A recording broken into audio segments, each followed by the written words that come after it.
व्यक्तियों के साथ तमाम चीज़ें दिशा निर्देश जो भी गाइडलाइन है उसे बताया गया कुछ है सर, और किस तरह से तैयार? जी देखिए, honourable election commission of India के गाइडलाइंस के अनुसार काउंटिंग की बृहद पैमाने पर तैयारियां की जाती हैं और यहाँ रांची लोकसभा के अंतर्गत 15 स्थित बाज़ार समिति में काउंटिंग की पूरी व्यवस्था अरेंज की गई है।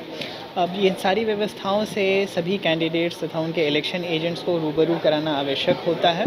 उस आलोक में आज सारे कैंडिडेट्स तथा उनके एजेंट्स के साथ यहाँ पे एक मीटिंग रखी गई और उन्हें विस्तार पूर्वक काउंटिंग हॉल्स तथा पूरे स्ट्रॉन्ग रूम के विभिन्न व्यवस्थाओं के बारे में विस्तार से बताया गया है। सबसे पहले तो ये है कि हर एक कैंडिडेट को अपने कैंडिडेट एजेंट्स, अपने काउंटिंग एजेंट्स का अपॉइंटमेंट करना है। तो वो काउंटिंग एजेंट्स का अपॉइंटमेंट किस प्रकार से फॉर्म 18 तथा फॉर्म 19 भरा कर किया जाएगा, उसके बारे में विस्तार से इनको जानकारी दी गई है। किस तारीख तक वो एप्लीकेशन दे सकते हैं अपने काउंटिंग एजेंट्स के अपॉइंटमेंट के लिए, उसके बारे में बताया गया है। क्या क्या डॉक्यूमेंट्स के साथ एप्लीकेशन आएगा, जिसके बाद फिर यहाँ से एक फ़ोटो आइडेंटिटी कार्ड उनको उपलब्ध कराया जाएगा। उसी फ़ोटो आइडेंटिटी कार्ड के होल्डर्स ही सिर्फ काउंटिंग एजेंट के रूप में उस दिन मतगणना हॉल में प्रवेश कर सकते हैं। इसके अतिरिक्त किस प्रकार के डिक्लेरेशन सभी काउंटिंग एजेंट्स को देने हैं, किस प्रकार से सीक्रेसी ऑफ वोटिंग के संदर्भ में उन्हें डिक्लेरेशन देना है, इसके बारे में भी व्यवस्थित तरीके से बताया गया। किन किन किस्म के लोग काउंटिंग एजेंट्स बन सकते हैं, कौन कौन नहीं बन सकते हैं, उसके बारे में बताया गया। मसलन कि कोई भी माननीय मंत्री या तो भारत सरकार के या फिर राज्य सरकार के काउंटिंग एजेंट नहीं बन सकते हैं। कोई भी माननीय सांसद या माननीय विधायक काउंटिंग एजेंट नहीं बन सकते हैं। कोई भी नगर निगम, नगर परिषद या फिर नगर पंचायत के चेयरपर्सन काउंटिंग एजेंट नहीं बन सकते। उसी प्रकार से जिला परिषद के अध्यक्ष इत्यादि काउंटिंग एजेंट नहीं बन सकते। कोई सरकारी कर्मचारी पदाधिकारी काउंटिंग एजेंट नहीं बन सकते, तथा कोई भी ऐसे व्यक्ति जिनके पास की राज्य स्तर से या फिर भारत सरकार के स्तर से सुरक्षा दी गई है, एक्स कैटेगरी, वाई कैटेगरी या जेड कैटेगरी, वह भी काउंटिंग एजेंट्स नहीं बन सकते। तो इन सभी के बारे में विस्तार पूर्वक सभी कैंडिडेट्स को बताया गया है और ससमय सभी एप्लीकेशंस सबमिट करने के लिए भी कहा गया है, ताकि उन्हें ससमय अपॉइंटमेंट लेटर्स भी उपलब्ध करा दिया जाए।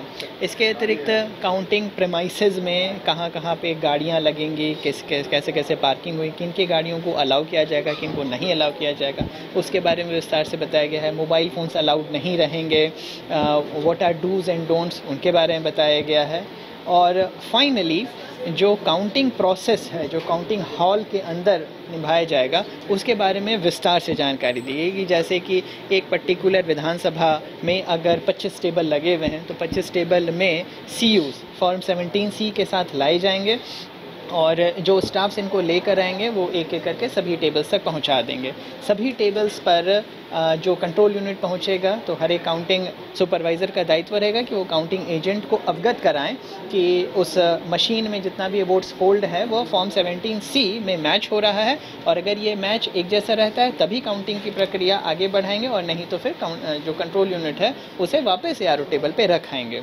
अगर मशीन ऑन हो जाती है और फॉर्म 17C के साथ टोटल वोट्स का मिलान हो जाता है, तब फिर रिज़ल्ट बटन को क्लिक करा के उसको बिल्कुल इस तरीके से काउंटिंग एजेंट के पास दिखाना है, ताकि कैंडिडेट और उनके जो वोट्स हैं उसको सही तरीके से सभी एजेंट्स देख सकें और अपने आप नोट कर सकें।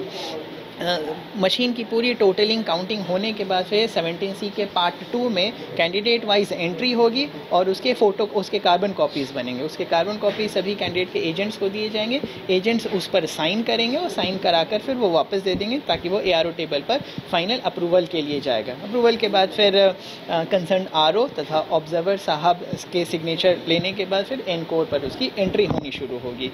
तो यह सारी व्यवस्थाओं के बारे में डिटेल में सभी कैंडिडेट्स एवं उनके एजेंट को बताया गया है। इसके अतिरिक्त पोस्टल बैलेट में किस प्रकार से काउंटिंग होगी। 4 किस्म के पोस्टल बैलेट्स हमें प्राप्त हो रहे हैं। ETPPS से प्राप्त हो रहे हैं, होम वोटिंग के प्राप्त हो रहे हैं, फैसिलिटेशन सेंटर के प्राप्त हो रहे हैं, इसेंशियल सर्विसेज के प्राप्त हो रहे हैं।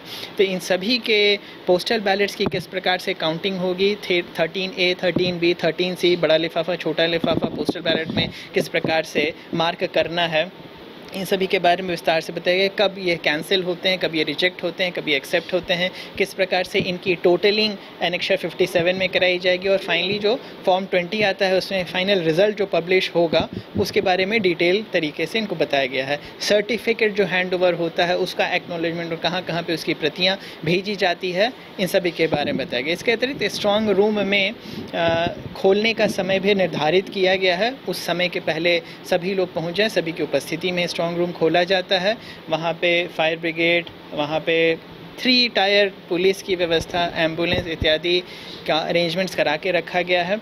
इसके अतिरिक्त अभी कंटिन्यूसली वहाँ पे सीसीटीवी के जो फीड्स हैं उसको एक हॉल में प्रदर्शित किया जा रहा है, जिसको कि कोई भी कैंडिडेट या उनके एजेंट वहाँ पे रह के 24 घंटा रह के भी देख ले सकते हैं।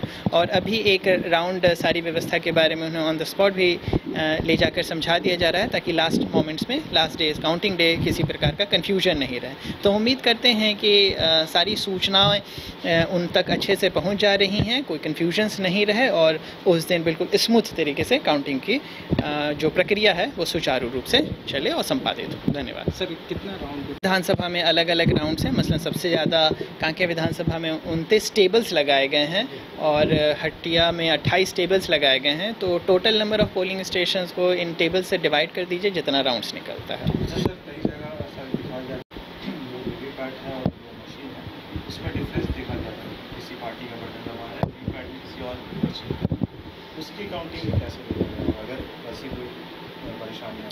अगर कंट्रोल यूनिट को लेकर पहुंचते हैं किसी एक पर्टिकुलर काउंटिंग टेबल पर, तो जैसे मैंने बताया सबसे पहले कंट्रोल यूनिट को ऑन करना है। कंट्रोल यूनिट अगर ऑन ही नहीं होता है तो फिर उस मशीन में नई बैटरी लगानी है। नई बैटरी लगाने के बाद ऑन हो जाता है तो फिर उसकी काउंटिंग आगे बढ़ेगी। अगर नई बैटरी लगाने के बाद भी मशीन ऑन नहीं होती है तो उसे बंद करके रख दिया जाएगा और उस टेबल पे अब दूसरे राउंड के ही मशीन आ पाएंगे। इस तरह के मशीनों की वीवीपीएटी के माध्यम से लास्ट में काउंटिंग होती है, उनकी पर्ची को निकाल कर। एक दूसरा उदाहरण ले लीजिए कि अगर मशीन ऑन हुई और उसके ऑन होने के बाद जो टोटल वोट्स पोल्ड हैं वह और फॉर्म 17C में जो टोटल वोट्स की संख्या लिखी हुई है वह दोनों मैच नहीं होते हैं, तो वैसी परिस्थिति में भी उस मशीन की काउंटिंग नहीं हुई, उसको बंद करा के आरओ टेबल पे रख दिया जाना है।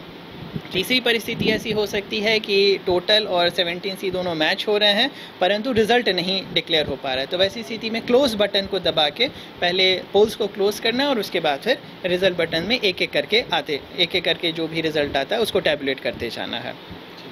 ठीक है।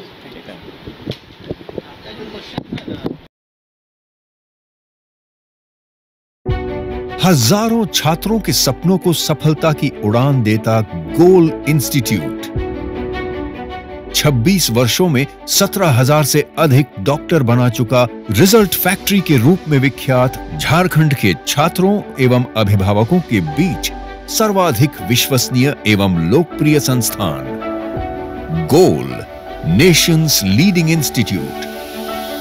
हमारा विश्वास गोल के साथ।